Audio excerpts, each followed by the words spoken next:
Asia cup দরজায় কড়া নাড়ছে, আর বাংলাদেশ ক্রিকেটের চোখ সবার এক জায়গায়, বাংলাদেশের রান মেশিন কে। আজ আমরা জানব সেই 3 বাঘা ব্যাটারের নাম, যারা ব্যাট হাতে প্রতিপক্ষকে কাঁপিয়ে দিতে পারে। প্রথমে আসি লিটন দাসের কথায়। বাংলাদেশের সবচেয়ে অভিজ্ঞ ও নির্ভরযোগ্য ওপেনার।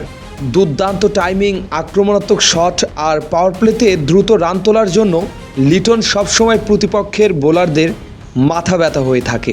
বড় টুর্নামেন্টে লিটনের ধারাবাহিকতা বাংলাদেশকে এনে দিতে পারে বিশাল শক্তি। এরপর তানজিদ তামিম, বাংলাদেশ ক্রিকেটের নতুন ডায়নামো।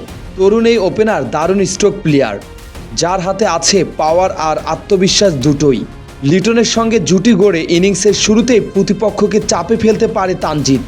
তার আগ্রাসী ব্যাটিং বাংলাদেশকে এনে দিতে পারে ঝড়ো সূচনা। আর তৃতীয় রান মেশিন হচ্ছেন জাকির আলী অনিক। মিডল অর্ডারের এই ব্যাটার ম্যাচ ফিনিশারের ভূমিকায় ইতিমধ্যেই নজর কেড়েছেন। লম্বা ছক্কা মারার ক্ষমতা আর ঠান্ডা মাথায় খেলার দক্ষতা জাকিরকে করেছে দলের বিশেষ ভরসা। বড় ম্যাচের চাপ সামলে ইনিংস টেনে নেওয়ার মতো মানসিকতা তার মধ্যে রয়েছে।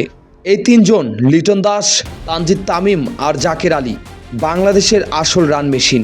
এশিয়া কাপে তাদের ব্যাট থেকেই আসতে পারে টাইগারদের স্বপ্নের জয়ের রসদ। তবে আপনি কি মনে করছেন, এশিয়া কাপে বাংলাদেশের হয়ে সবচেয়ে ভয়ঙ্কর রান মেশিন হবেন কে?